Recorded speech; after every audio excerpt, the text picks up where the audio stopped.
ఏదైనా రాని, అంతేగాని ఏ వచ్చినా అన్నారా? మేము మటాష్ అనలే, వాళ్ళు మటాష్ అన్నారు. అలా తయారై వచ్చారు వాళ్ళు. అలా తయారైన వ్యక్తులు అందరూ తయారయ్యారంటే అందరూ తయారవ్వలేదు దాంట్లో. ఎందుకంటే గోల్ రీచ్ అయ్యే టైంకి, అంటే కణాలు రీచ్ అయ్యే టైంకి మోషే గారు పంపించినప్పుడు అక్కడ జనాలు ఎలా ఉన్నారు చెప్పిన? ఆజానుబాహులు ఉన్నారు. ఎవరున్నారు? అప్పుడు వీళ్ళు ఏం చూస్తున్నారు తెలుసా? వాళ్ళని ఇలా చూస్తున్నప్పుడు వాళ్ళు అన్నారంట, అదేంటి వాళ్ళు అంటున్నారు,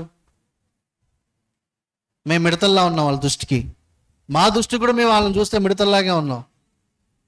కానీ యెహోషువ కాలేబ్ అంటున్నారంట, ఏమన్నారు వాళ్ళు? టార్గెట్ దగ్గరికి వచ్చేసాం మనం. ఏమొచ్చిందాం? జస్ట్ ఒక్కసారి వాళ్ళని ఇంతమందిని లేపేశాం, వాళ్ళని కూడా లేపేశాం అనుకో, ఆ దేశం ఏంటిది? కానీ మీరు ఆలోచించండి, యుద్ధ సన్నద్ధులై వచ్చినటువంటి వీళ్ళు అన్నిసార్లు నరమాత్రంగా యుద్ధం చేయలేదు. కత్తితోనే యుద్ధం చేయలేదు అన్నిసార్లు. ఎరుకో టైంకి వచ్చేసరికి కేకలతో యుద్ధం చేశారు. అన్నిసార్లు వాళ్ళ యుద్ధం ఒకే రకంగా లేదు, ప్రత్యేకమైనదిగా ఉంది మిగిలిన వారి కంటే మించి. వేరే వాళ్ళు యుద్ధం చేసినట్టు చేయలేదు వాళ్ళు. ఎరుకో గోడ చాలా పెద్దది, సామ్రాజ్యం ఉంది. దాని చుట్టూ 7 రోజులు మంచిగా తిరిగారు. 7వ రోజు విస్తృతంగా కేకలు వేశారు, ఆ గోళ్ళన్నీ కూలిపోయినాయి. అంటే ఇతరులు ఏదైతే భద్రత అనుకున్నారో ఆ భద్రతను కూడా వాళ్ళు కూలదోశారు. దాన్ని స్ట్రాంగ్ అనుకున్న దాన్ని కూడా కూలదోశారు. యుద్ధం అది శారీరకంగా చేయలే, ఆత్మీయంగా చేశారు వాళ్ళు. అంటే అర్థం ఏంటి తెలుసా? నీ యుద్ధం శారీరకంగా చేసే యుద్ధం కంటే ఆత్మీయంగా యుద్ధం చేసేది చాలా స్ట్రాంగ్ అది. అందుకే ఎఫెసీ 6:12 చెప్పింది, ఏలైనగా మీరు పోరాడినది. చూడండి ఒకసారి, ఏలైనగా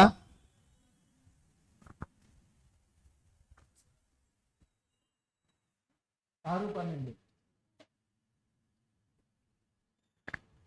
ఏలయనగా మనము పోరాడునది శరీరాలతో కాదు, కానీ ప్రధానులతోను అధికారులతోను ప్రస్తుత అంధకార సంబంధులకు లోకనాథులతోను ఆకాశ మండలమందున్న దురాత్మల సమూహములతోను పోరాడుచున్నాము. మీకు అర్థమైందా?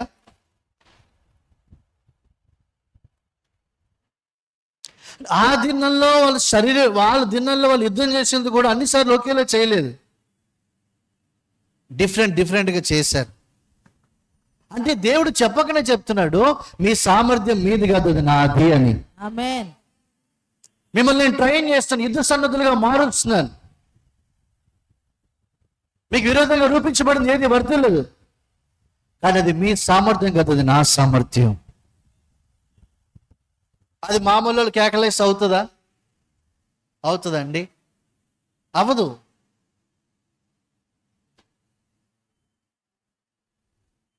అందుకే మన యుద్ధం అనేది, మన దేవుడు మనకి నేర్పిస్తున్న యుద్ధం డిఫరెంట్. ఏంటిది?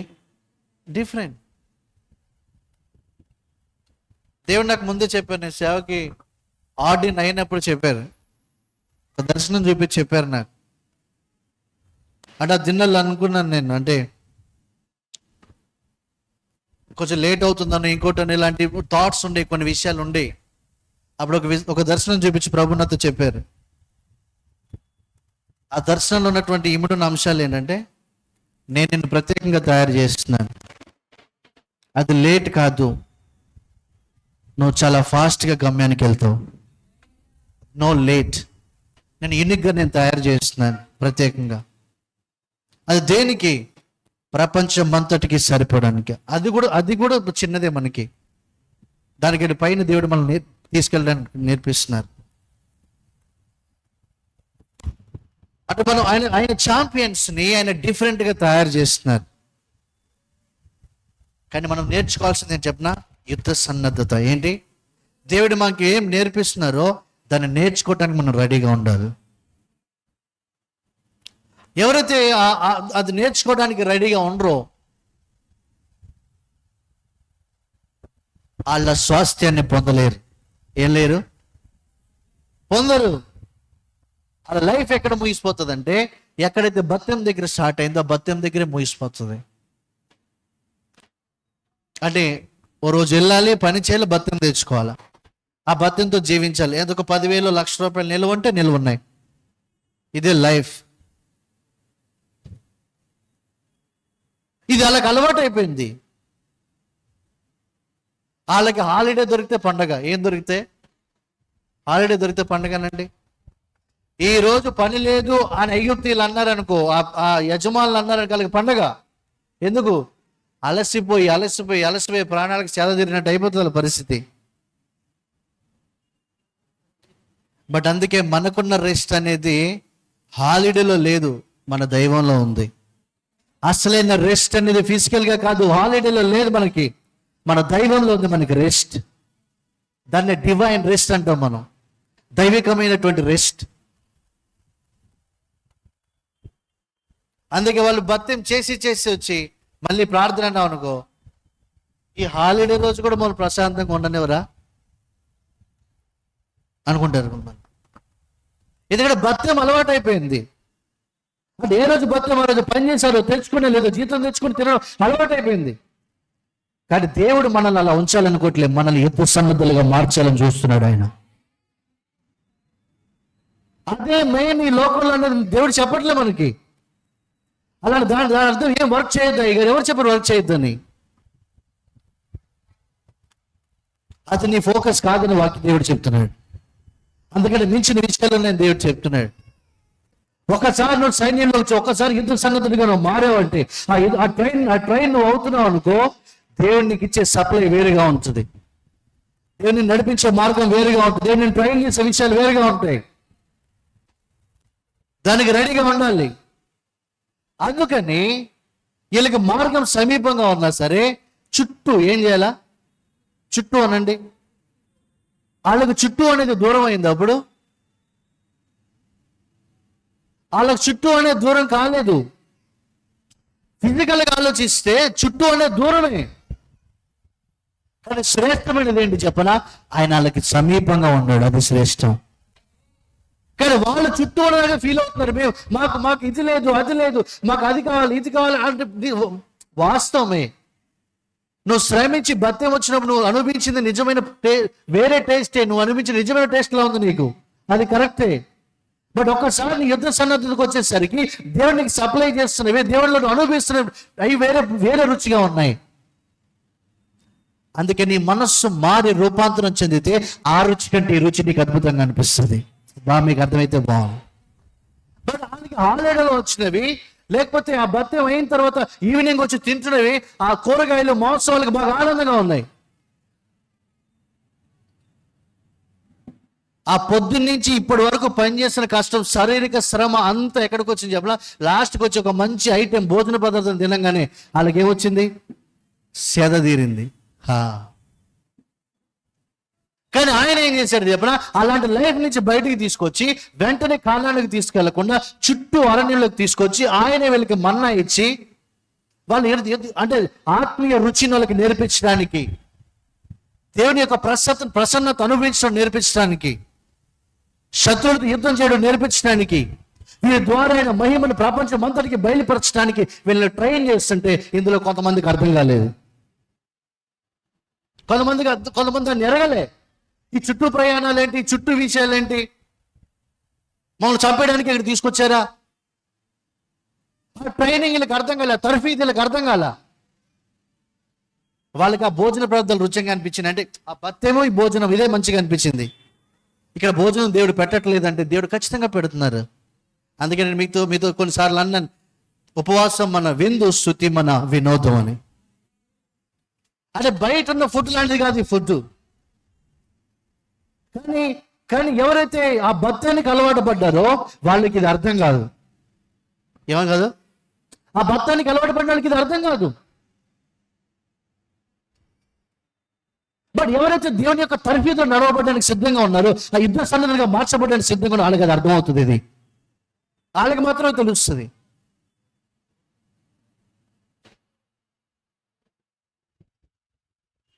కానీ యుద్ధ సన్నద్ధుడు అయిన వాడి ద్వారానే అన్ని జరుగుతాయి. ఎవరైతే రెడీగా ఉన్నారో ఆ వ్యక్తుల ద్వారానే జరుగుతాయి. సో యెహోషువ కాలేబు అక్కడికి వెళ్ళినప్పుడు అలా కనబడుతుందంట, ఇప్పటి వరకు దేవుడు మాకు నేర్పించింది ఇక్కడ సంపూర్ణమైపోతుంది, ఇక్కడ సంపూర్ణమైపోతుంది, ఇక్కడ సంపూర్ణ. ఇది టైం మనకి. ఇప్పుడు వరకు దేవుడు నాకు నేర్పించిన సంపూర్ణమైన టైం వచ్చింది ఇప్పుడు మనకి. సో యెహోషువ కాలేబుకి అర్థమైంది. మిగిలిన వాళ్ళు అంటున్నారంట, అక్కడ ద్రాక్ష గెలలు బాగున్నాయి కానీ వాళ్ళని చూస్తే భయం వేస్తుంది.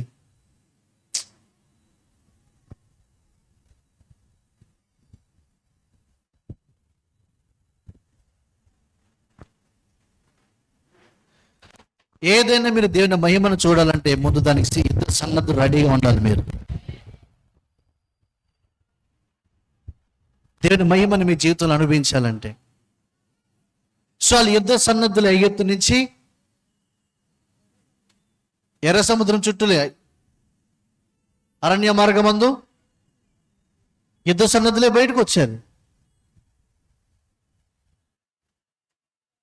ఆ వచ్చిన దాంట్లో ఏ నాయకుడు అయితే తీసుకొచ్చాడు వాళ్ళని, అదే నాయకుడు కూడా అరణ్య మార్గంలో నడుస్తున్నాడు.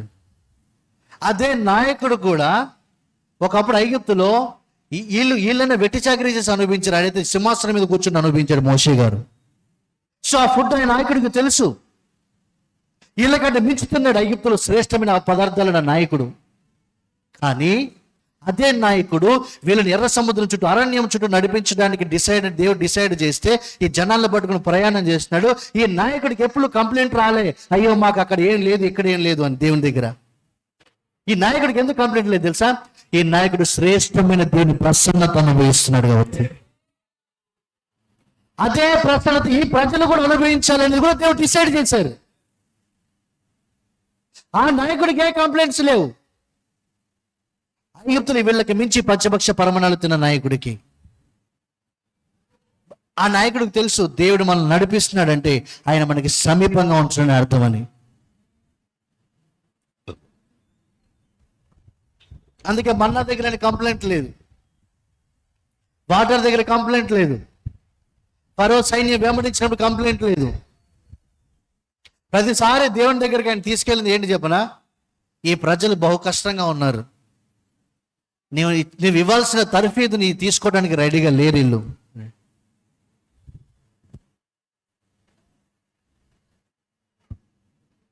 బట్ థ్యాంక్ గాడ్ మీరందరూ రెడీగా ఉన్నారు. హల్లెలూయా.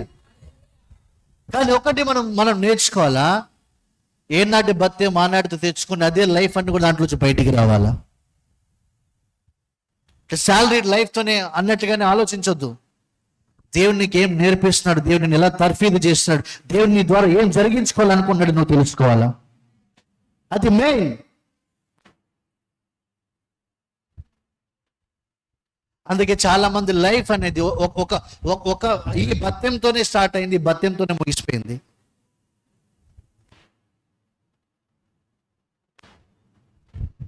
ఇంకా కొన్నిసార్లు ఈమె పలానా కంపెనీలో, ఈవిడ పలానా చోట చాలా నమ్మకంగా పనిచేశారు.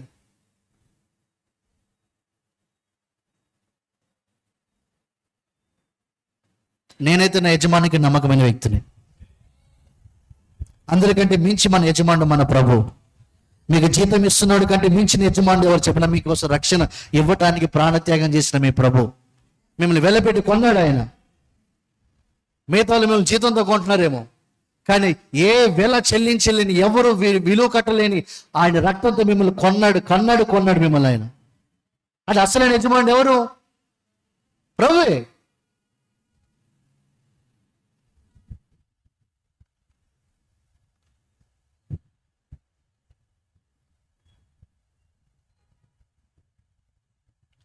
కీర్తనలు 107వ అధ్యాయము 7వ వచనం.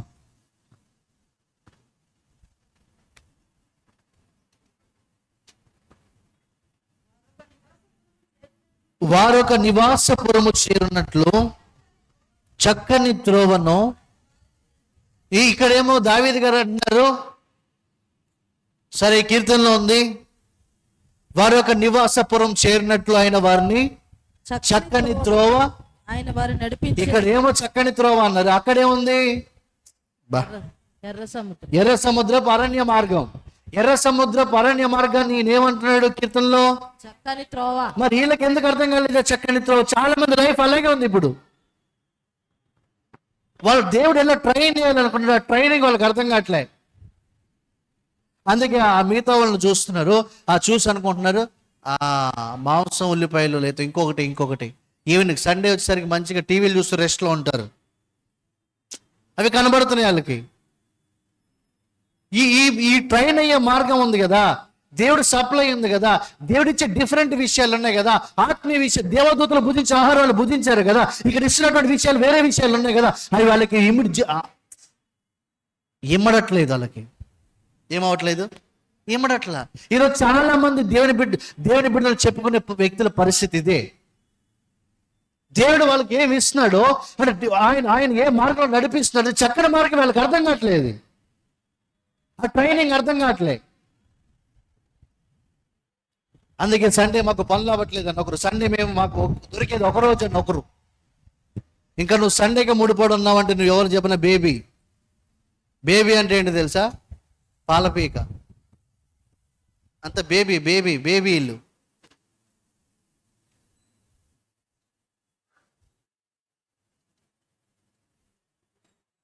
నీ జాబ్తో కూడా నువ్వు ఎవ్రీడే ట్రైన్ అవ్వచ్చు దేవుని దగ్గర.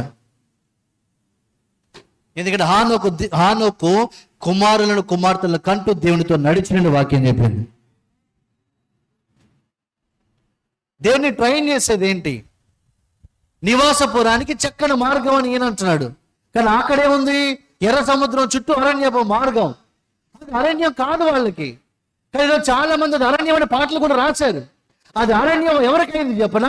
దేవుడి దగ్గర సప్లై లేనివాడికైంది. వాళ్ళకి ఎందుకు అరణ్యం అయింది? అది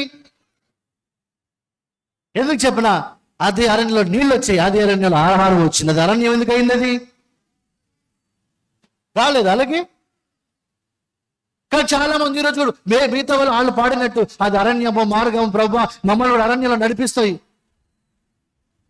వాళ్ళని అరణ్యంలో నడిపించలే, చక్కని త్రోవలో నడిపించాడు ఆయన. ట్రైన్ చేస్తూ నడిపిస్తున్నాడు ఆయన. మీరు చాలా ప్రసంగాలు వినేసి ఉంటారు ఇప్పటికే. మీరు కూడా చాలాసార్లు ప్రార్థన చేసేస్తుంటారు, ప్రభా ఇశ్రాయేలీని గమ్యానికి చేర్చినట్టు మమ్మల్ని గమ్యానికి చేర్చు ప్రభా. లేదు అరణ్యంలో వేదన చెందారు, మీరు కూడా వేదన చెందుతున్నారు. వాళ్ళకి అరణ్యంలో వేదన ఉండకూడదని పరలోకం నుంచి సప్లై దొరికింది వాళ్ళకి. మరి వాళ్ళకి ఏం కావాలి అరణ్యంలో? ఏం చెప్పినా అరణ్యములో, అరణ్యపు మార్గాల్లో దేవుని యొక్క ప్రత్యక్షత ప్రసన్నత ఎంత అనుభవించవచ్చో నేర్పిస్తున్నాడు ఆయన వాళ్ళకి. అదొక యుద్ధ సన్నద్ధులుగా మార్చడానికి. అది వాళ్ళకి అర్థం కావట్లేదు.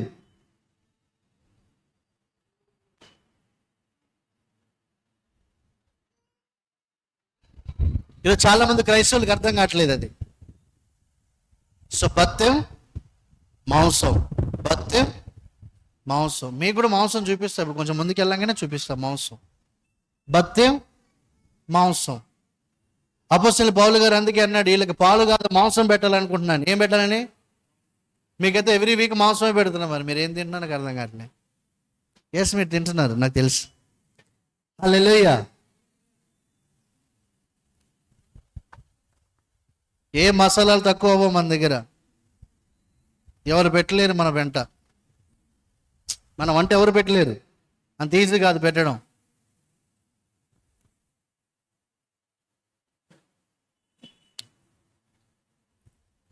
సో అందుకే దేవుడు ఒక వ్యక్తిని డిఫరెంట్గా తయారు చేస్తారు. ఏం చేస్తారు? అందుకే నువ్వు నడిచే మార్గంలో కంప్లైంట్స్ వద్దు. దేవుడు నేను ఎలా తయారు చేస్తాడో దానికి నువ్వు లోబడితే నీ మార్గం శ్రేష్టం అయిపోతుంది. అప్పుడు నీకు హెవెన్ నుంచి నీకు సప్లై వస్తుంది. కానీ నువ్వు ప్రత్యేకంగా రేజ్ అవుతావు, ప్రత్యేకంగా దీవించబడతావు. అటువంటి వ్యక్తులు నువ్వు. హల్లెలూయా. అందుకే అది చక్కని త్రోవనండి. సో ఇంకెవరన్నా మీ దగ్గరకు వచ్చి ఇశ్రాయేలీలు అరణ్యంలో నడిచారంటే అసలు కీర్తనల గ్రంథం 107వ అధ్యాయం 7వ వచనం చూడు. వాళ్ళు అరణ్యంలో లేరని వాక్యం చెప్తుంది. చక్కని త్రోవలో నడిచారంట. అంటే అదేంటి? వాళ్ళు అరణ్యంలో నడిచారని ఉంది కదా, అది వాళ్ళ మైండ్ సెట్. కానీ నా దేవుని మైండ్ సెట్ అని చెప్పిన వాళ్ళు చక్కని త్రోవలో నడిచారు. మీలో చాలా మంది అలాగే అనుకుంటున్నారు. నేను దేవుడు నన్ను సేవకు రమ్మన్న అంత ముందు నేను నడిచాను. దేవుడు నన్ను సేవకు రమ్మన్న దినాల నుంచి నేను చక్కని త్రోవలో నడిచాను. అందుకే ఏలూరు నాకేం అరణ్యంగా లేదు, ఏలూరు నాకేం ఎడారిగా లేదు. ఎందుకంటే చక్కని త్రోవ దేవుడు నన్ను ట్రైన్ చేస్తున్నాడు, ఇంకా ట్రైన్ చేస్తున్నాడు ఆయన. అంటిల్ ర్యాప్చర్ వరకు ఆ ట్రైనింగ్ ఆగదు, ఆ తర్వాత కూడా నేర్చుకుంటూనే ఉంటాను నా తండ్రి దగ్గర నుంచి. హల్లెలూయా.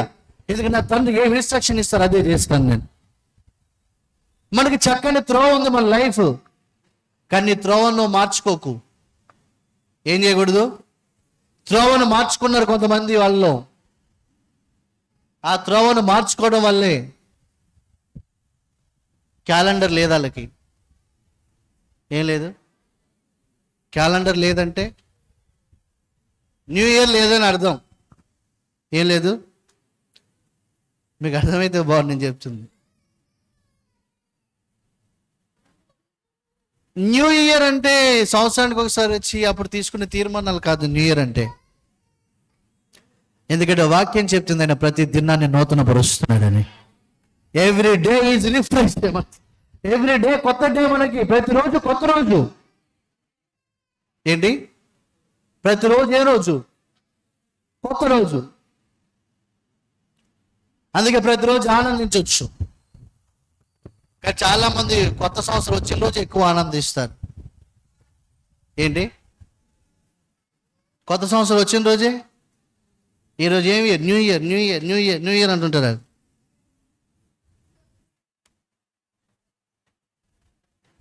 ఎందుకు న్యూ ఇయర్ న్యూ ఇయర్?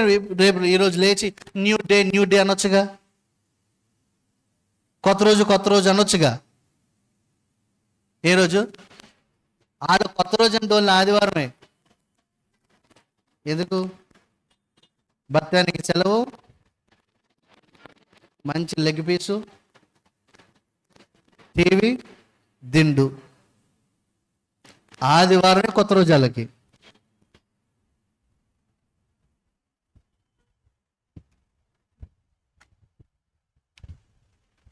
నేను ఒక టైం చెప్తున్నా, మీకు గుర్తుపెట్టుకోండి. నెక్స్ట్ తొందరలోనే మనకి ఎవ్రీ సెకండ్ కొత్త సెకండ్లా ఉంటుంది. Every second is new second. Every second is glorious second. Every second is powerful second. Every second is big result second. Not day, only second చెప్తున్నాను నేను. సెకండ్ ఇట్లా సెకండ్ నువ్వు అనే లోపలే కొత్త సెకండ్ వస్తుంది అన్నాను. మీరు కొత్త ఇయర్ వచ్చింది కాదు, కొత్త సెకండ్ వచ్చింది. మీకు అర్థమైతే బాగుంది. మీరు అర్థం చేసుకుంటే మీరు ఈ మహిమను అనుభవించుదురు కాక. Every second is new second. రోజులు దాటాలి, మన రోజులు కూడా దాటేస్తాం తొందరలోనే.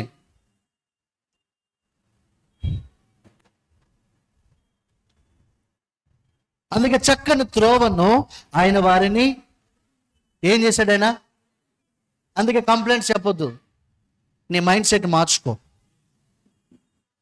కంప్లైంట్స్ చెప్పకుండా దేవుడు నన్ను ఏం మార్గం నడిపిస్తున్నాడు నాకు అర్థం కావట్లేదని ఒకసారి నీ మనస్సు రూపాంతరం చెందించు. నీ మనస్సు మార్చుకొని చూడు. దేవుని ఎలా ట్రైన్ చేసి నువ్వు అర్థం చేసుకో. అప్పుడు నీకు అర్థమవుతుంది నువ్వు ఏ స్థాయిలో ఎదుగుతావు అని. లేదానికి అన్ని కంప్లైంట్సే. అది వాళ్ళకి అరణ్యంగా కనబడుతుంది, కానీ ఈయనకి ఎలా కనబడుతుంది దేవుడికి? ఇప్పుడు నువ్వు వాళ్ళ కనబడేడు వాక్యం చెప్దామా? దేవుడు చూసినట్టు చెప్పాలా వాక్యం నేను? మరి ఎక్కడి నుంచి వచ్చింది అరణ్యం? కొన్ని సంవత్సరాల నుంచి ప్రకటిస్తున్నారు సేవకులు. వాళ్ళు అరణ్యంలో నడిచారు, నువ్వు కూడా అరణ్యంలో నడువు, ఏ నాటికైనా కణాన్ని చేరుతావు నువ్వు. కానీ దేవుడు ఏమంటున్నాడు ఇక్కడ? నేను చక్కని త్రోవలో వారు నడిపించానని చెప్తున్నాడు ఆయన. అది ఎందుకు చక్కని త్రోవ అయింది చెప్పనా? వీళ్ళ దృష్టికి అర్థం కాలేదు. అది ఆయనకి చక్కని త్రోవ. అందుకే దేవదూతలు భుజించి ఆహారం వాళ్ళకి ఇచ్చాడు ఆయన. ఇంతకంటే శ్రేష్టమైన మార్గం ఏముంది నీకు?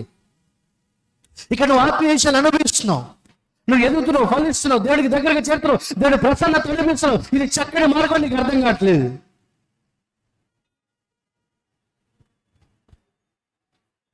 బట్ ఇది అరణ్యం అరణ్యం అరణ్యం అరణ్యం అనుకుంటారు. చాలు, మేము అరణ్యంలో నడుస్తున్నాం, మేము అరణ్యంలో నడుస్తున్నాం, మేము అరణ్యంలో నడుస్తున్నాం, మేము అరణ్యంలో నడుస్తున్నాం. అంటే ఇంకా నువ్వు పరిస్థితులను బట్టి జీవిస్తున్నావు. వాళ్ళకి పరిస్థితి అందుకే మోషే గారికి పరిస్థితిని బట్టి ఏం లేదు. ఒక రకంగా చెప్పాలంటే ఫ్యామిలీ కూడా అక్కడ దగ్గర లేదు. తర్వాత వచ్చారు, నా ఫ్యామిలీ నాకు దూరం అయింది ప్రభా, నన్ను ఏం అక్కడ ఉంచలే, నువ్వు నన్ను తీసుకొచ్చి అరణ్యంలో నడిపిస్తాను మాట మోషే గారు ఎప్పుడు అల్లా. ఎందుకు చెప్పనా, ఒక్కసారి సినాయి కొండ మీదకి వెళ్తే ప్రపంచాన్ని మర్చిపోతున్నాడు ఆయన. దేవుడు ఆయనతో మాట్లాడుతున్న మొత్తం యావత్ సమాజాన్ని మర్చిపోతున్నాడు. అందుకే రోజు 40 రోజులు అయిపోయింది, మోసే నువ్వు వెళ్ళిపో కిందకి వెళ్ళి చూడ జనాలు ఏం చేస్తున్నారు. ఈయనకి అర్థం కాలేదు టైము, ఈయనకి టైం తెలియలే. ఇంకా అబ్బా ఈయనకి ఆ టైం తెలియలేదు. కానీ దేవుడు చెప్తున్నాడు కిందకి వెళ్ళి చూడు ఒకసారి వాళ్ళు ఏం చేస్తున్నారు. టైం అప్పుడు తెలిసింది, వెళ్ళాడు కిందకు వచ్చాడు, చూస్తే వీళ్ళు ఏమయ్యారు, అంత విచ్చలవిడితనం పెరిగిపోయింది. అంటే దాని అర్థం ఏంటి చెప్పిన, ఆయన నడిపించే చక్కని త్రోవ నీకు అర్థమైతే నువ్వు ఎప్పటికైనా చిత్తానికి దూరంగా పరిగెట్టలేవు. ఆయన మహిమను విడిచి ఆయన దూరంగా వెళ్ళలేవు. వెళ్ళలేరు. అప్పుడు ఎప్పుడు కంప్లైంట్స్ ఉండవు నీకు, నీ లైఫ్లో ఎప్పుడు కంప్లైంట్స్ ఉండవు. అందుకే వాక్యం చెప్పింది చూడండి,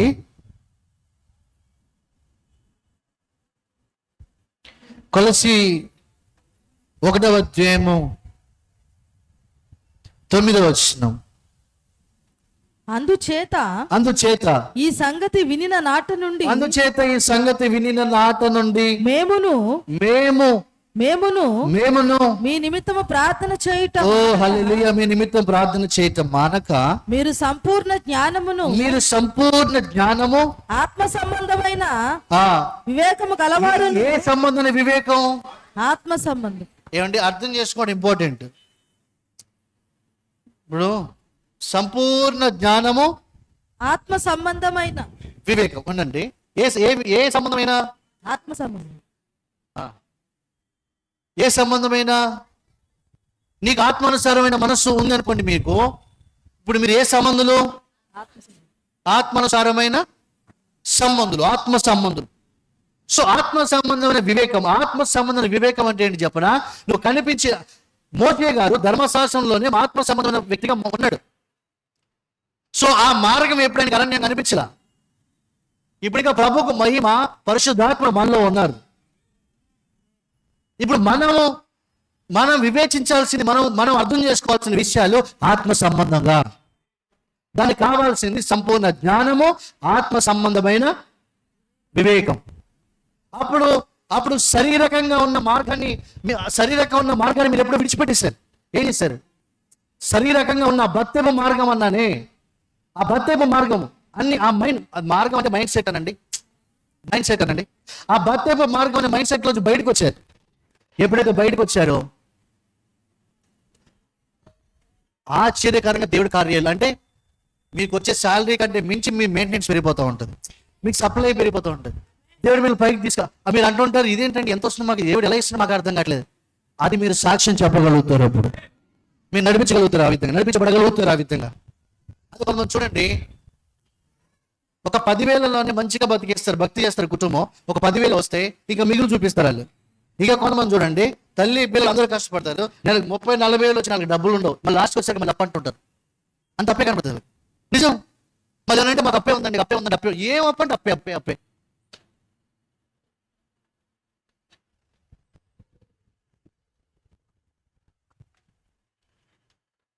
సంపూర్ణ జ్ఞానమును ఆత్మసమల వివేకము గలవారునై ప్రతి సత్కార్యములోను ఆయన చిత్తమును పూర్ణముగా గ్రహించువారు. ఇది చదవడం మర్చిపోవద్దు. ఆయన చిత్తమును పూర్ణముగా గ్రహించిన వారునై ప్రతి సత్కార్యము. నీకు సంపూర్ణ జ్ఞానం, ఆత్మజ్ఞానం, ఆత్మ సంబంధమైన వివేకం గలవారిగా మార్చబడి ఆయన చిత్తాన్ని సంపూర్ణంగా గ్రహించిన వారునై, ఆయన చిత్తాన్ని పూర్ణంగా గ్రహించాలి. అప్పుడు తెలుస్తుంది మీకు. వాళ్ళు అన్నారే అరణ్య మార్గం, అది అరణ్య మార్గము కాదు, దేవుడు చూసినటువంటి చక్కని మార్గం అని. ఏ మార్గం? దేవుడు చూస్తున్న చక్కని మార్గం, అది అరణ్య మార్గం కాదు. నీ లైఫ్ లో దేవుడిని నడిపిస్తున్నది నీకు అర్థమవుతుంది. అప్పుడు ఇదేం త్రోవా, ఇలాగ ఉంది ఏంటి, అది కాదు. ఇందులో 2 డిఫరెన్స్లు ఉన్నాయి. ఏంటంటే మీరు దేవుని చిత్తానికి లోబడకుండా నడిపించబడుతున్నారు అనుకోండి, నిజంగా బత్తెమ్మ మార్గమే అది. ఏ మార్గం అది? బత్తె మార్గమే. దానితో పెద్ద మీరు దేవుని మహిమను అనుభవిస్తారని మీరు ఎన్నటికీ ఆశించాల్సిన అవసరం అయితే లేదు. ఆశించడం తప్పే. సో భంగపడకండి, సిద్ధపడిపోండి. ఒకవేళ ఆ మార్గంలో ఉండాలని నిర్ణయించుకున్న ఎవరైనా సరే, లేదు దేవుని చిత్తాన్ని మేము ఎరగాలి, ఆయన మార్గంలో నడవాలి, చక్రంతో నడవాలి అని ఎవరైతే డిసైడ్ అవుతారో, ఏదో సన్నద్ధులుగా మేము జీవించాలని ఎవరైతే డిసైడ్ అవుతారో, ఎవరైతే దాన్ని ఒప్పుకున్నారో, మీకు చెప్తున్నా, మీరు దేవుని చిత్తాన్ని పూర్ణంగా గ్రహించిన వారునై ప్రతి సత్కార్యంలో సఫలులగుచు దేవుని విషయమైన అన్ని విషయాల్లో ప్రభుని సంతోషపెడుతూ జ్ఞానమందున దేవుని విషయమైన జ్ఞానమందు అభివృద్ధి పొందొచ్చు. అన్ని విషయములలో ప్రభువును సంతోషపెట్టునట్లు ఆయనకు ఇప్పుడు చూడండి, ఆయనకు తగినట్టుగా నడుచుకున్న అంటే దాని అర్థం ఏంటి చెప్పండి? నీ మార్గమే మారిపోయింది. ఏమైంది? నీ మార్గం మారింది. దేవుడు నేను చక్కని మార్గంలో నడిపిస్తున్నాడు. నీ మార్గం మారిపోయింది. అలాగా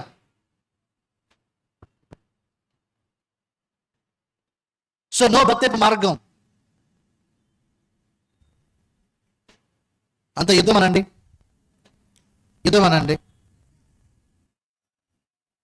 బత్తెపు మార్గం కాదు ఇది.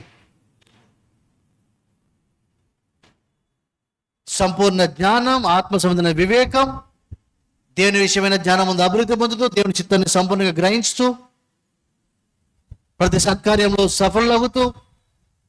సఫలం అంటే సక్సెస్ అనండి. కొంతమందికి సక్సెస్ చూసి ఎన్నో సంవత్సరాలు అవుతుంది. అందుకే కొంతమంది వాళ్ళ లైఫ్లో ఎక్కువ ఓడిపోవడం నేర్చుకున్నారు. అట్లా ఓడిపోవడం నేర్చుకుని వాళ్ళు అనుకున్నారు, నాకు తెలుసు నేను గెలుస్తానే ఏంటి, ఎవడన్నా గెలుస్తారు కానీ నేను గెలవను అని ఉండదు. మళ్ళీ అది ఎలా చెప్తారు తెలుసా? నవ్వుతూ చెప్తారు, నాకు తెలుసు నేను గెలవాలని అని ఉండదు. అదేంటి ఎలాగా? బట్ నాకు తెలుసు, సంపూర్ణ జ్ఞానం, ఆత్మ సంబంధమైన వివేకం, దేవుని చిత్తాన్ని సంపూర్ణంగా గ్రహించినటువంటి విషయం, అన్ని విషయాల్లో ప్రభువును సంతోషపెట్టాలని తీర్మానం, అప్పుడు ప్రతి సత్కార్యాలను సఫలం చేస్తుంది. అలాగా అందుకే ఎవ్రీ టైం నాకు తెలుసు నేను గెలుస్తున్నానని.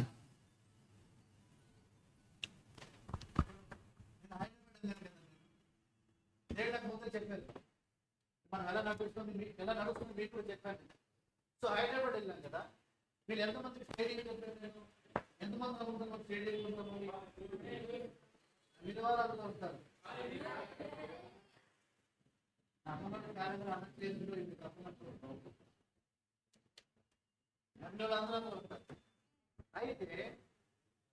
అయితే కూడా తీసుకెళ్ళాలని నేను అంటే ముందు బుక్ చేసుకోవాలి చెప్పిన పొద్దున చెప్తున్నాను.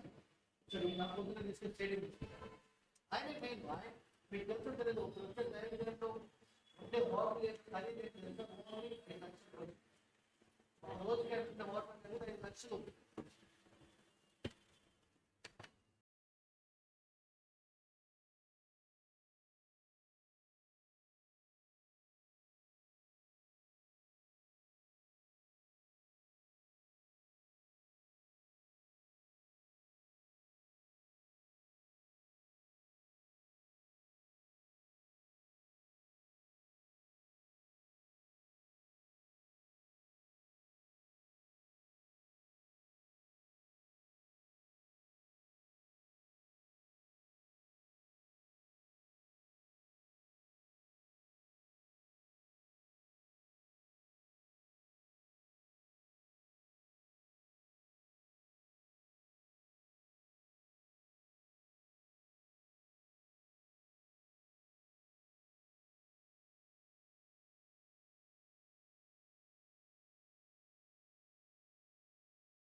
నువ్వు గెలవడానికి పుట్టావు.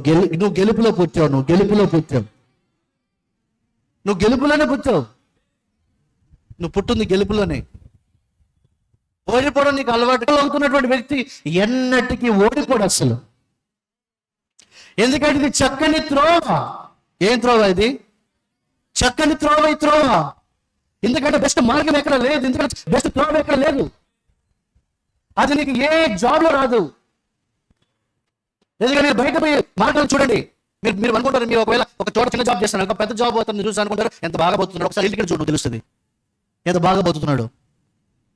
ఈ పెద్ద జాబ్ ఉన్నాడు అనుకుంటాడు, ఆ బిజినెస్ జాబ్ బాగున్నట్టుంది, ఒకసారి ఇంటికి చూడు. అన్నీ ఉన్నాయి దగ్గర. ఏంటి నీకు కనబడే మించున్నాయి. బట్ మన చక్కని త్రోవలు ఏముంది చెప్పనా? మహిమైశ్వర్యం ఉంది. ఈ మహిమైశ్వర్యాలు అన్నీ ఉన్నాయి. ఇది బెస్ట్ త్రోవ, ఇది చక్కని త్రోవ. ఆను ఇజ్రాయేలీలు నడిచిన దారి కంటే మంచి దారి. అది ఫిజికల్ గా కనబడుతుంది. నువ్వైతే సీఎంలోనే సంచరిస్తున్నావు. Best place. ఎందుకంటే క్రీస్తు అనే వ్యక్తి ఒక ప్లేసే కాదు, క్రీస్తు అనే వ్యక్తి ఒక వాతావరణం కూడా. ఇప్పుడు నేను లేని ఏలూరు 2 రోజులు ఎలాగుంది? ఫుల్ ఎండలు. నేను రాడు వర్షం తీసుకొస్తాను. మీకు ఎట్లా పడింది వర్షం నిన్న? మీకు అర్థం కావట్లేదు నేను చెప్పింది. నాకు తెలిసి ఎందుకు పడింది వర్షం. వాతావరణ శాఖకు కూడా అర్థం కాదు. రాడు ఎలా పడింది? మాట్లాడుతూనే పడుతుంది మళ్ళీ వర్షం. మీరు నమ్మకపోయినా మీకు సెదదేయడం అనుకున్నాను నేను. మీరు అది అనిపిస్తే మీకు మంచిది.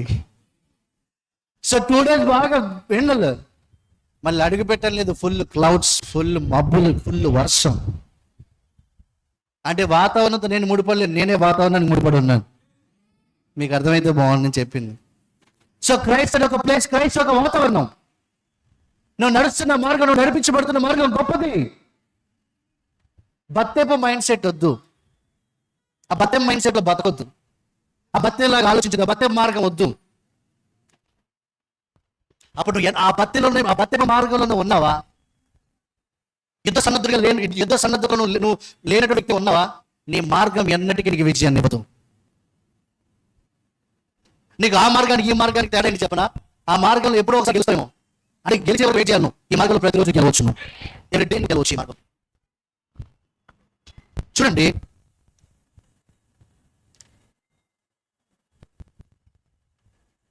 సో మన యుద్ధం. సో ఈ మార్గంలో నడిచే వ్యక్తి రోమిల పత్రిక 5:3 ఈ మార్గంలో నడిచే వ్యక్తి అంతేకాదు శ్రమ ఓర్పును, ఓర్పు పరీక్షను, పరీక్ష నిరీక్షణను కలిగజేయునని ఎరిగి శ్రమ యందును అతిశయపడదుము. శ్రమ యందంటే అగ్నిలో ఉన్నటువంటి ఆవిషయాలు, అధిక శ్రమ అంటే నష్టాలు ఇచ్చే వ్యక్తులు. సో ఇప్పుడు మీరు ఆలోచించండి, అబద్ధం విషయం చెప్పండి. యుద్ధ సన్నద్ధంగా ఉన్నప్పుడు మీరు ఎందులో ఉన్నారు? ఇప్పుడు మీరు ఎందులో ఉన్నారండి? ఎందులో ఉన్నారు? అర్థం కాలేదు. ఎందుకో నాకు మీరు బోర్ అవుతున్నట్టుగా ఉంది, కానీ సౌండ్ నాకు అర్థం కావట్లా. ఎందులో ఉన్నారు?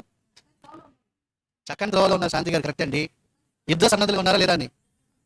యుద్ధ సన్నద్ధులుగా ఉన్నారు. సో ఈ యుద్ధ సన్నద్ధులు ఉన్నవాడికి ఇది వస్తుంది, ఇది ఉంటుంది. యుద్ధం చేసేవాడికి ఇది ఉంటుంది. ఇది శ్రమ, ఓర్పు పరీక్ష నిరీక్షణ కలిగిన ఎరిగి శ్రమలు ఎన్నో. అంటే శ్రమ అంటే రోగాలు ఇక మీకు చాలాసార్లు చెప్పాను. శ్రమ అంటే చెప్పాను, నువ్వు క్రీస్తుని యుద్ధం చేస్తున్నావు. దేని మంచి నువ్వు ఆఫీస్ ఇంకో చోట చేస్తావు. అలా నచ్చలేదు. ఎందుకు బతంగాలకు నచ్చదండి? అలా ఉత్తపడైతే అంటారు కానీ బతంగాలని కూడా అంటారా? అదే బయటికి చూడాలి. ఆడియో చూడమని అసలు మీ వాళ్ళ అన్నయ్య గారు గాంధీజీ మార్గం, నా మార్గం గాంధీజీ మార్గం, మరి క్రీస్తు మార్గం. నా క్రీస్తు లేదు, నా గాంధీజీ మార్గం, నా క్రీస్తు మార్గం. అంటే సైలెంట్ బయలు ఉంటాయి. మీకు అర్థం వైలెంట్ అంటే ఏంటి? శరీరంలో యుద్ధం చేసినట్టు కాదు. రఫ్నెస్ అనేది మన జీవితం అంటూ ఉంది. Silence and roughness, silent and violence. So ఈ బతికి అర్థం కాదు. అంటే బతికి ఎవరు చెప్పినా అపవాది పెట్టినట్లు ఏంటి అంటే అపవాదాలను తీసుకెళ్ళి మెల్లగా డివియేట్ చేస్తారు మార్గాన్ని. అలాగే అర్థం కాదు. యుద్ధం ఉన్నవాడికి ఇది అర్థం అవుతుంది. నువ్వు ఎక్కడ దేవుని పరిచయం చేస్తావు, పని చేస్తావు, అందులో నేను దేవుని పనికి నువ్వు సిద్ధపడుతున్నావు, నువ్వు రెడీ అవుతున్నావు, నువ్వు అక్కడ పరిచయం చేస్తున్నావు. అప్పుడు ఈ లోపల ఎవరు ఉంటారు? వీళ్ళు. అప్పుడు నేను అక్కడ వేధించడం ప్రారంభిస్తాను, నీ మీద కంప్లైంట్ చేయడం ప్రారంభిస్తాను.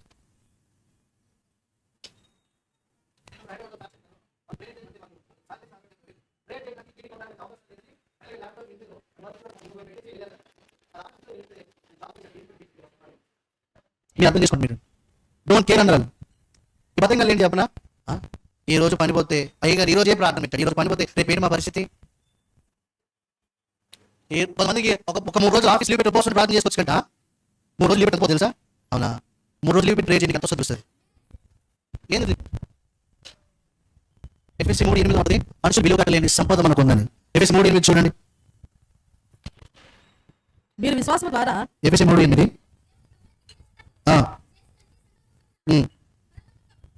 అయితే అసలు విషయం లేదు. మనం కేజీవీలో చూద్దాము.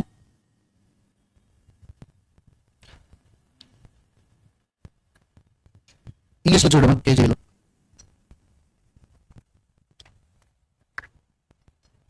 అంటూని ఒక్క నిమిషం అలాగా.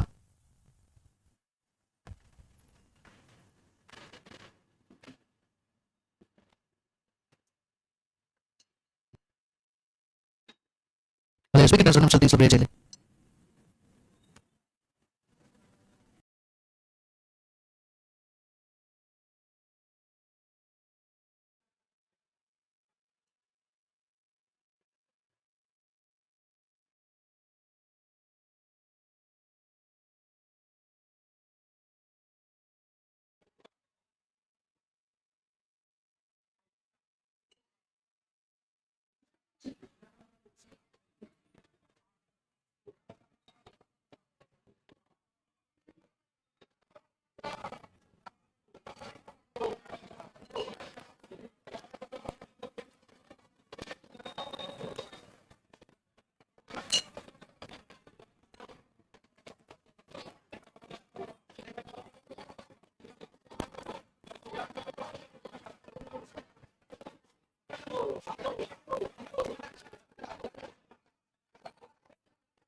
సో యాంప్లిఫైడ్ వర్షన్ ఉంది, ఎంసీ 3:8 యాంప్లిఫైడ్ వర్షన్. నాకు నేను అన్ని పరిస్థితుల్లో అతి తక్కువ అయినప్పటికీ ఈ దయ నాకు మంజూరు చేయబడింది. నా ఆధిక్యత అంతు లేని అనుజనులకు అంతు లేని అనంతమైన ప్రకటించడానికి అర్థం లేదు లెక్కించలేని క్రీస్తు సంపదలు, అంటే మానవుడు శోధించలేని సంపద. అందుకే ఇంగ్లీష్లో రిచెస్ ఆఫ్ క్రైస్ట్, తెలుగులో ఉంది దానికి మనకి ఏందో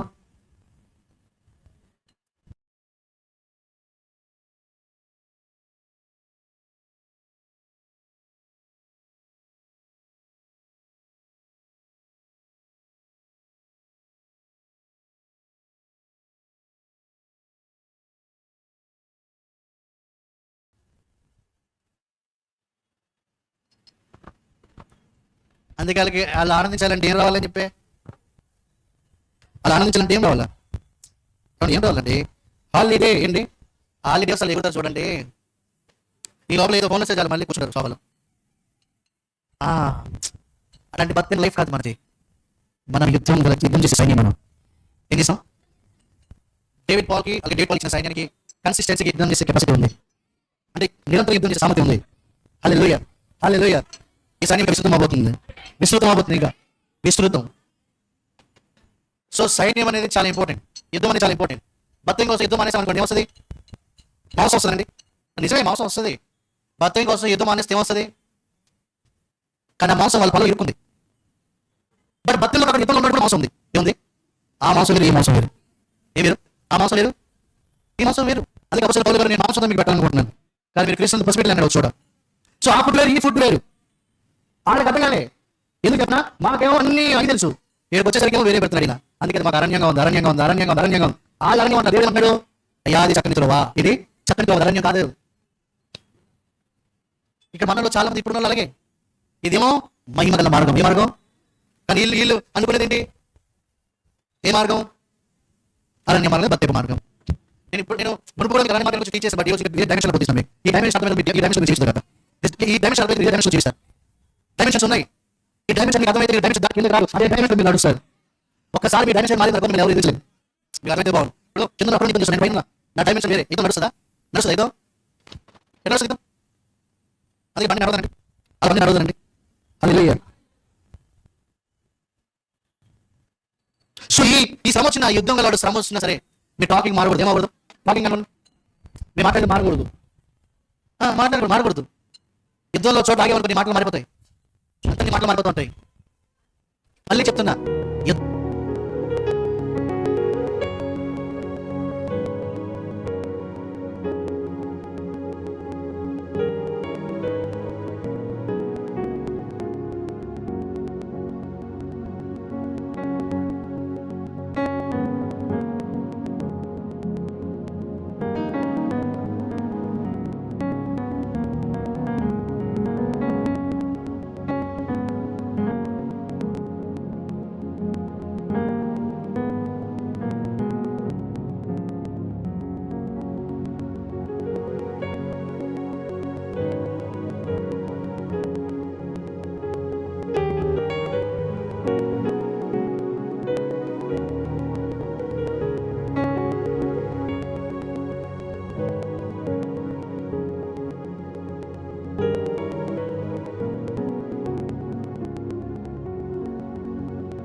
స్వయం కృతంతో సంపూర్ణ దేవుని చిత్తాన్ని గురించి సంపూర్ణ నిశ్చయం కలిగిన వాళ్ళు రావాలి.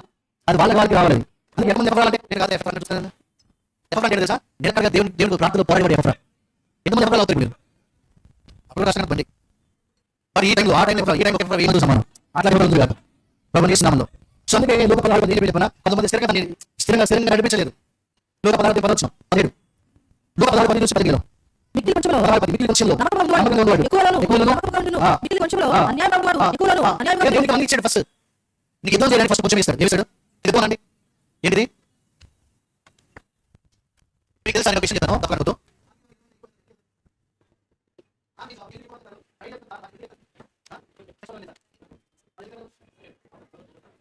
వాళ్ళకి చాలా ఫెసిలిటీస్ ఉంటాయి. వాళ్ళకి ఆ చాలా ఫెసిలిటీస్ బట్టి వాళ్ళు వెళ్తున్నారు. చచ్చిపోతారని తెలిసిన మంచి శాలరీస్ ఉన్నాయి, ఫెసిలిటీస్ ఉన్నాయి, హాలిడేస్ ఉన్నాయి, అన్నీ ఉన్నాయి.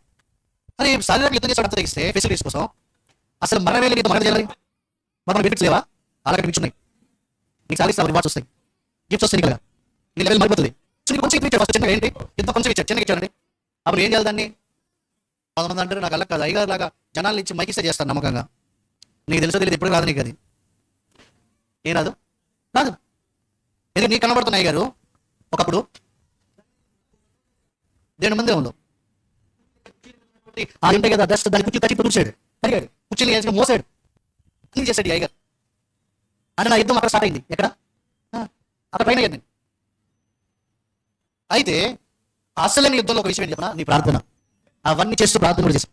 సో నీ ప్రేయర్ ఏమన్నా చెప్పిన లేబరింగ్ అన్నారు. ఏమన్నా అక్కడ ఇంగ్లీష్లో లేబరింగ్, ఎపఫ్రా లేబరింగ్ చేశాడు. అక్కడ ఏది అయ్యుతీలు చేసిన లేబర్ కాదు, ఆ లేబరింగ్ ఆడేది. మీకు అయితే బాగున్నాడు. అయ్యుతీలు చేసిన లేబరింగ్ ఆడేది. ఈ లేబరింగ్ ఏంటి తెలుసా? యుద్ధంతో ఉన్న లేబరింగ్ ఇది. అక్కడ చేసిన లేబరింగ్ ఏమొచ్చును? మధ్యలో పడా దెబ్బలు కొట్టి సరిగా చేయాలంటే లాస్ట్ ఇచ్చారు జీతం. మరి ఇక్కడ లేబరింగ్ ఏంటి తెలుసా? నీకు రివార్డ్స్ వస్తాయి. రివార్డ్స్ ఇంకా ప్రేమ రివార్డ్ ఉంది. సో నీకు కొంచెం పడుతుంది. ఫస్ట్ ఏమి పడుతుంది? కొంచెం. ఈ కొంచెంలో దేవుని చిత్తాన్ని గురించి సంపూర్ణ నిశ్చయత ఎంత ఉంది మీకు అనేది ఇంపార్టెంట్. సో ఆ కొంచెంలో ఉన్న వాడికి ఏం చేస్తాడు చెప్పండి? బాబు నువ్వు బాగా యుద్ధం చేస్తున్నావు, అమ్మ నువ్వు బాగా యుద్ధం చేస్తున్నావు అని నేను లెవెల్ పెంచుతాడు. అలా ఏం చేస్తాడు? ఎందుకు తెలుసా? అదే పదార్థం 12 వచ్చిన చూడండి. ధర్మశాస్త్రంలో ఒక పుల్లైన తప్పిపోవడం కంటే ఆకాశమును భూమియు కత్తిపోవుట. అదే ధర్మశాస్త్రంలో ఒక పుల్లైన తప్పిపోవడం కంటే ఆకాశంలో భూమిని కత్తిపోవచ్చు. అదే ధర్మశాస్త్రంలో పుల్లైన తప్పిపోవడం అంటే పుల్లైన తప్పిపోతుందని అది సాధ్యమా? ధర్మశాస్త్రం పుల్లైన తప్పిపోవడానికి ఆకాశం భూమి గతించబడుతుంది. ఆకాశం భూమి గతించిన ధర్మశాస్త్రం ఒక పుల్లు తప్పించబడదు. అదే ధర్మశాస్త్రానికి అంత కెపాసిటీ ఉంటే కృపావాక్యానికి ఎంత కెపాసిటీ ఉంది. అందుకే మీరు కొంతమంది చెప్పినట్టు మన ప్రపంచం అంతా ఉంటాం, మనం స్టేడియంలో మన రిస్క్ అవుతాం, ఇలా తీర్చబడతాం. కొంతమందికి ఈ 2 సంవత్సరాలు చూస్తారు కానీ కష్టంగా మళ్ళీ మైగ్రేన్ ఆఖరి తొందరగా వచ్చేస్తున్నాడు. రాకడ వచ్చేస్తున్నాడు, మళ్ళీ ఏం చెప్తాడు? ఇది ఎక్కడ ఉన్నారు అట్లా వాళ్ళు వేరే సేవకులు చూస్తే వాళ్ళు 30 సంవత్సరాలు పెట్టి అవ్వడానికి ఇదేమో ప్రపంచం ఉంటాడు, మళ్ళీ టైం లేదంటాడు. లేదంటాడు ఇది అంటాడు. ఏ సంగతి ఇది అడగట్లేదు. కొంతమంది లోపల ప్రశ్న లాగా తెలుసా? అయినో బాగా పరిపూర్ణ విశ్వాసం లాగా కనబడుతున్నాయి. అయినో నాకు తెలుసు. దానికి కూడా వాక్యాధారం ఉంది. చూపించా?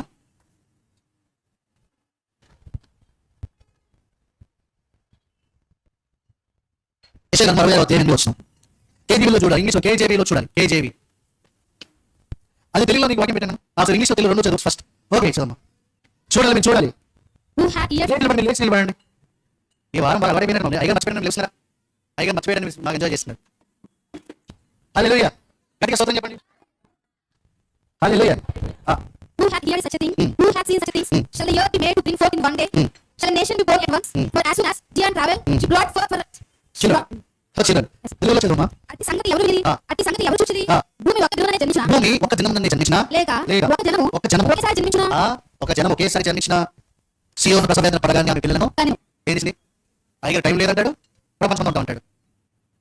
మీరు దానికి సంవత్సరాలు పడుతుంది మీరు అనుకుంటున్నారు. కానీ వాటి చెప్తుంది ఒకేసారి జరిగితే ఒక రోజు జరుగుతుంది చెప్తుంది. ఏం చెప్తుంది? ఆ సీఎం ఎవరు? ఎవరి 12 సీఎం ఉన్నాయి. వాళ్ళకి ఇంత పట్టింది కదా టైం. వాళ్ళకి వాక్యం ఎందుకు పట్టింది? వాక్యం ఏం చెప్పింది తెలుసా? క్రీస్తుని గురించి జ్ఞానం మీరు అభివృద్ధి పొందొచ్చు. నీకు ఎప్పుడైతే విశ్వం పెరుగుతుంది, నీకు జ్ఞానం పెరుగుతుంది, నీకు జ్ఞానం పెరుగుతుంది. అందుకే నేను ఆ పాసకాలు ఈ పాసకాలు ఈ జనాలతో పోల్చుకోం. ఎక్కడ అవసరం లేదు. ఈ మళ్ళీ ఇందులో ఉంటుంది. మళ్ళీ అక్షరంగా వచ్చే బ్యాచ్ ఉంటుంది. బ్యాచ్ ఇది మనకు కాదు కదా, ఇది 1000 పరిపాలనలో కదా. అసలు ఎంత పరిపాలన 1000 కదా, అంత పరిపాలన అయింది. ఎప్పుడు 12 ప్రకారం ఎప్పుడు 12 చూసారు కదా మనం. ఇప్పుడైతే ఎక్కడికండి మీరు అందరూ నాతున్నారా? ఎక్కడికి?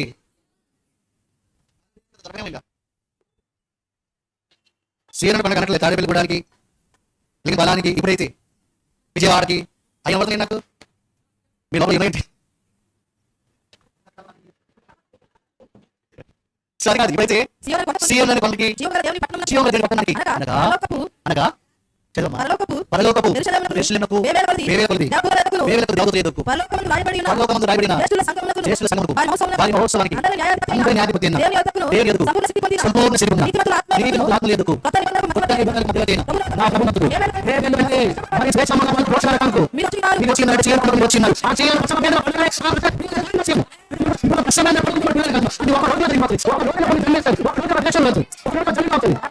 చాలా ఇంకెన్ని సంవత్సరాలు పడుతుందో డేవిడ్ పాల్కి పడుతుంది. నెవర్ పడుతుంది డేవిడ్ పాల్కి. నెవర్. ఎందుకు చెప్పనా? మళ్ళీ చదువు సార్. మళ్ళీ చదువు. 26:8. అట్టి సంగతి ఎవరు లేరి? అటు సంగతి ఎవరున్నారు? అబ్బో మనకి జరిగే సంగతి ఎవరున్నారు? 3 జరగలే మనకి జరుగుతుంది. తర్వాత అట్టి సంగతి ఎవరు చూసిరి? అటు సంగతి ఎవరు చూస్తారు కొందరునా? భూమి ఒక్కతే ఓ నీకు చెప్పండి. జనించునా? మీకు విషయం తెలుసా? ఆ భూమి మీద కీర్తన నా మీద ఉంది. అది దేవుడు చెప్పాను. Your king the whole world. నువ్వు మీరు చూడొచ్చు. ఇది కాదు నేను నీళ్ళలోనే. ఏసి మూడు ఏంటి చెప్పినా? దానంతరికి మించి మానవులు లెక్కించలేని సంపద. మరి అవి కూడా ఉంటాయి. ఇవి కూడా వస్తాయి కానీ కొలత లేని సంపద ఏసి మూడింది. మానవులు లెక్కించలేని సంపద. దాన్ని బట్టి మనం ఒక్క రోజులోనే పిల్లలు ఒక్క దినమునే జన్మించునా? దినమునే జన్మించునా? భూమి జన్మించునా? అదే భూమి గారు నువ్వు నేను ప్రసవమైన పడిన ఇప్పుడు భూమి కాదు మార్పు చెందవలసిన భూమంట. విశ్వకున్న కోత చేయవలసిన భూమంట. ప్రభు యేసు రక్షణ కలిగిన భూమంట. ఆ భూమి లాభం నుంచి సంఖ్య ప్రసవ వేదన పడగానే ఏమైనా పిల్లలు టైం పడుతుంది భూమి. చాలా సంవత్సరం పడుతుంది. 5 గంటల తెలుసా? 50 సంవత్సరం పట్టిందా? ఈ గంటల ఏమైంది తెలుసా? 30 మంది అవడానికి 10 సంవత్సరాలు పట్టింది. వాళ్ళు ఎక్కడ నాకు తెలియదు. నేను సీలో ఆ సీలో నేనే అవసరం లేదు గురించి నాకు అవసరం లేదు. నాకు తెలియదు అవసరం లేదు. నా దేవుడు నాకు ఏం చెప్పాడు? ఇది చెప్పనా? లూకా 16:17 మాట చెప్పించమా? లూకా 16:17 ధర్మశాస్త్రంలో ఒక పుల్లైన తప్పిపోవడం కంటే ఆకాశమును భూమియు తప్పిపోవడం సులభము. అది ఒక పుల్ల తప్పిపోవడానికి ఆకాశం గతించడా? మరి కృపావాక్యానికి కెపాసిటీ? కృపావాక్యంలో ఒక పుల్లైన తప్పిపోవడం కంటే ఆకాశం భూమి గతించబడట అలా పెట్టలేము. ధర్మశాస్త్రానికి కృపావాక్యాన్ని కంపేర్ చేయలేము. ధర్మశాస్త్రానికి అంటే మించింది కృపావాక్యం. ఆకాశానికి భూమి మధ్య జ్ఞాపకానికి మించింది. కృపావాక్యం ఏమనుకున్నారు మీరు? ఒక క్రియ చేసే రక్షించబడలే. కానీ క్రియల కృప ఈ దేని ఉన్నారు మీరు? కృపావాక్యం పవర్ ఏమనుకున్నారు? చిన్న సంవత్సరం పడదు. మళ్ళీ చెప్పిన 10 సంవత్సరాలు పట్టదంటే రాక 2 సంవత్సరాలు టైం లేదు. నాకు తెలుసు మైగర్ అంటాడు కానీ 30 సంవత్సరాలు కాదు. ఎందుకు తెలుసు నీకు? నేను ఇల్లు పెట్టలేదు. నాకు తెలుసు నీ పరిస్థితి నేను పెట్టలే. నేను ఇల్లు పెట్టిన నాకు దేవుడు తెలుసు. నాకు తెలుసు ఇల్లు కోసం అవుతాడేనా ఏమండి? ఇంకా మన అంటారు మా బిడ్డలు పెళ్లి చేయాలని అప్రోచ్ చేస్తారు. రాడు నాకు తెలుసు. మా బిడ్డ పెళ్లి చేసాక వస్తాడు. అమ్మ యేసు ప్రభు నీ బిడ్డ పెళ్లి కోసం వచ్చాడు మనకు తెలుసు. రాడు అప్పుడు రాడు నాకు తెలుసు. ఏమా దేవుడికి ఇలా భయపరిచాడంటే ఏ చెప్తారు కారణాలు ఇవే. ఇక మా రక్షణ పొందలేదు. అందుకు అది ఒప్పుకుంటా. ఎందుకు చెప్పనా? అన్ని జన కాలాలు సంపూర్తి ఎగినప్పుడు